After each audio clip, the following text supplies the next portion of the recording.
Wes, very good to see you. We're taking a deeper dive on annuities today. I'm going to talk through whether they are the right fit for your financial plan. Annuity sales set new records in 2024. In the first 9 months of the year, we saw a 23% increase to 331 billion.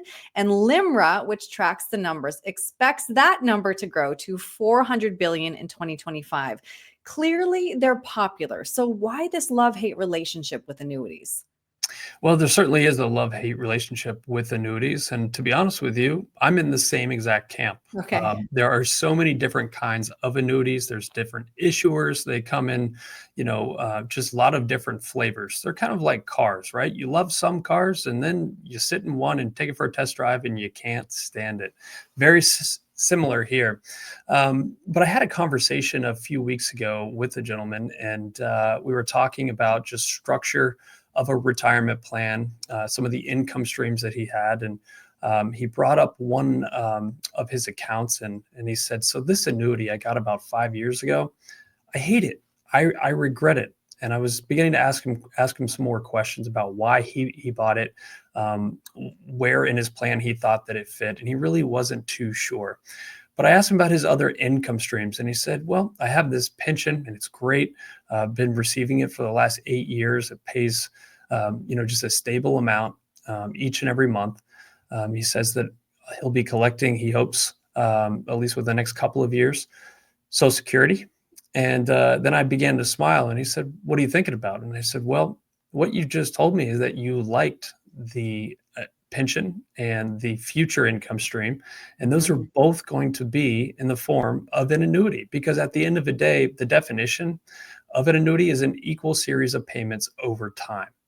So we came to realize that, maybe the thought process around these products is actually not a bad thing necessarily if it's implemented correctly. And that's the real key, Aaron, is that you got to have it put into place correctly, so it's not something that is a burden to your plan, and it's not too much of your assets invested in one strategy, because you want to stay plenty liquid and have lots of optionality. Mm-hmm. All right. Before we get into the different types of annuities, one reason that annuities have seen record sales is because interest rates have been so high, which makes annuities more attractive. But rates have come down a little bit since. So are they still a good investment? Well, they can be a good investment still. Again, rates have come down a little bit, but rates are certainly much higher than they were, say, in 2021, right? When the 10-year Treasury was paying about half of 1%. And it's about 8x that since then. So they're still attractive from a fixed rate guarantee. But also, again, I can't stress it enough that their purpose, where an annuity fits, is in a retirement plan to help provide some stable income or stable and slow and steady growth.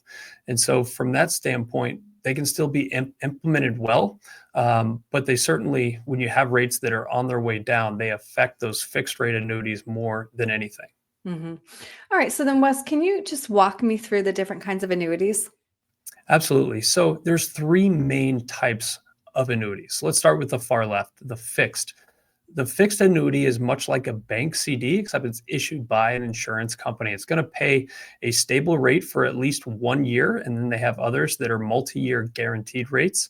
And it could be anywhere, in today's rates between, let's call it 4 to 5%. So that's going to be very, very stable, least risk possible. And then on the far right, Aaron, we have variable annuities. Well, when you hear the word variable, just know that your investment value can vary. It's going to go up and down based on what the underlying investments within the annuity are doing. They're called sub accounts, much like mutual funds. And those traditionally carry higher fees than any of the other types of annuities, because you've got mortality and expense fee, admin fee, those sub-account fees, maybe an income rider fee or death benefit rider fee. They can be a bit complicated. But then in the middle, we had this hybrid between a fixed and a variable. Those are called indexed. So your principal is fixed, meaning that it's not subject to market loss, but the growth potential of an index annuity could be linked to something like the S&P 500.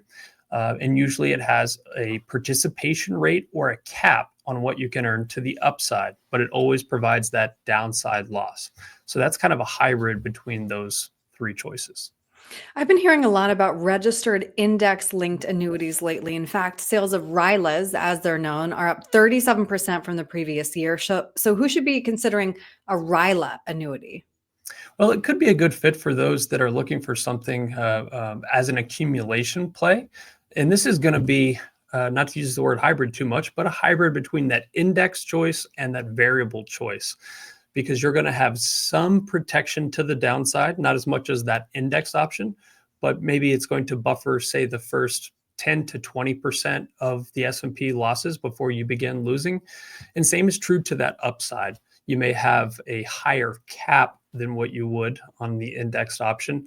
Maybe that's like 8 or 10%. So if the S&P is up 15, you're going to get some of that, but not all of that. So Okay. again, it's a risk management play, but it's a way to have participation in an equity index without all of the risk of just owning that pure index fund.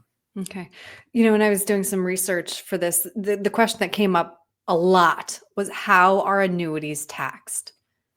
Yes. So just in general, annuities are taxed last in, first out, which means, let's say you have non-IRA money, you put it into an annuity. Let's say you put 100,000 into one, and then a year later it's 107,000, and you make a withdrawal.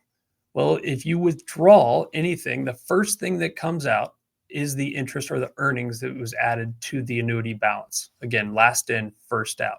Once you get down to the cost basis, then at that point, that's a non-taxable distribution. But you do have the benefit, Aaron, of using non-qualified money in an annuity. It grows tax deferred. So in that case, it kind of becomes that IRA type. But if you use IRA money, just recognize that an annuity is not giving you any additional tax benefit. Mm. It's still going to be tax deferred, whether it's an annuity or not, if you're using IRA type money. Mm. This is, I'm so glad we got to talk this through. It's really kind of, though, still overwhelming, I feel like, to the layman to determine if an annuity makes sense for them. Certainly warrants a conversation. So, Wes, if somebody wants to have that conversation with you, how can they get a hold of you? Any questions, just give us a call, 919-322-4113, or shoot us a message, info@patriotwealthnc.com. Great. Wes, thank you. Thanks, Aaron.